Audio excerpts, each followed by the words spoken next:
10 most horrifying sports injuries of all time. Clint Malarchuk, neck. Hockey is known for being a violent sport, but no injury has ever been as gruesome as when Buffalo Sabres goaltender Clint Malarchuk became entangled with another player. The other player's ice skate sliced Malarchuk's jugular vein, and the blood quickly pooled on the ice. He ended up needing surgery and 300 stitches. The most amazing part, Malarchuk walked off the ice on his own. Joe Theismann, leg. The NFL sees its fair share of injuries every Sunday, but Joe Theismann's career-ending broken leg ranks among the most memorable. In 1985, linebacker Lawrence Taylor tackled the Washington Redskins quarterback, snapping his leg in 2 places. Fans witnessed the incident on live TV, including the image of Theismann's tibia protruding from his skin. Kevin Everett, spinal cord.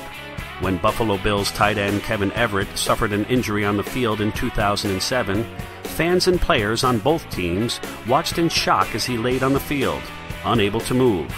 This resulted in emergency surgery on his fractured spinal cord, a few days spent on a respirator, and a dismal outlook for Everett's future. While he is now able to walk again, Everett continues to recover. Steve Moore, head and neck. Rivalries such as the one between the Colorado Avalanche and the Vancouver Canucks are a major part of sports, but occasionally they can go too far. In 2004, in the midst of an already heated season, Todd Bertuzzi punched the Avalanche's Steve Moore in the back of the head before falling on top of him. Moore lay motionless on the ice with several fractured neck vertebrae and a concussion. Napoleon McCallum, knee. When it comes to NFL injuries, Joe Theismann has to be the worst, but Raiders running back Napoleon McCallum's dislocated knee is a close second. San Francisco 49er linebacker Ken Norton Jr. tackled McCallum, and the two got tangled together. Muscles tore away from the bone, arteries ruptured, and ligaments tore. The doctor said it was one of the most horrific injuries he'd ever seen. Trent McCleary, lung and larynx. In 2000, Montreal Canadiens player Trent McCleary proved just how dangerous hockey can be, even without the fights.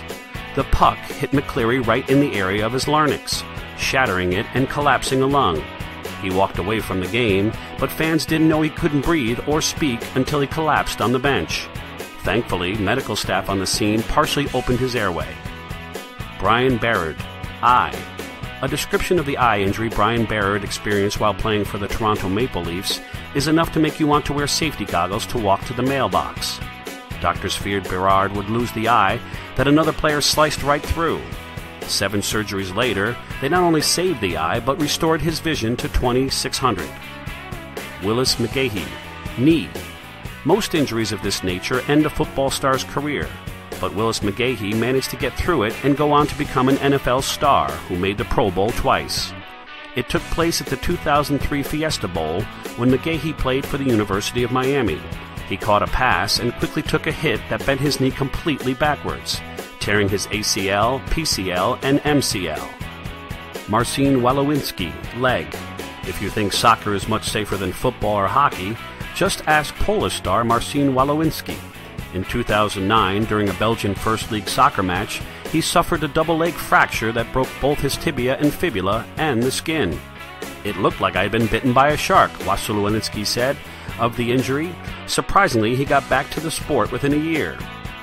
Bajor Salming, face. It's bad enough to receive an injury in the midst of making a game-winning play, but imagine it happening after you hit the ground. In 1986, during a matchup between the Toronto Maple Leafs and Detroit Red Wings, someone knocked Leafs player Bajor Salming to the ground. Before he can get up, another player stepped on his face with his skate. The injury required surgery and over 200 stitches.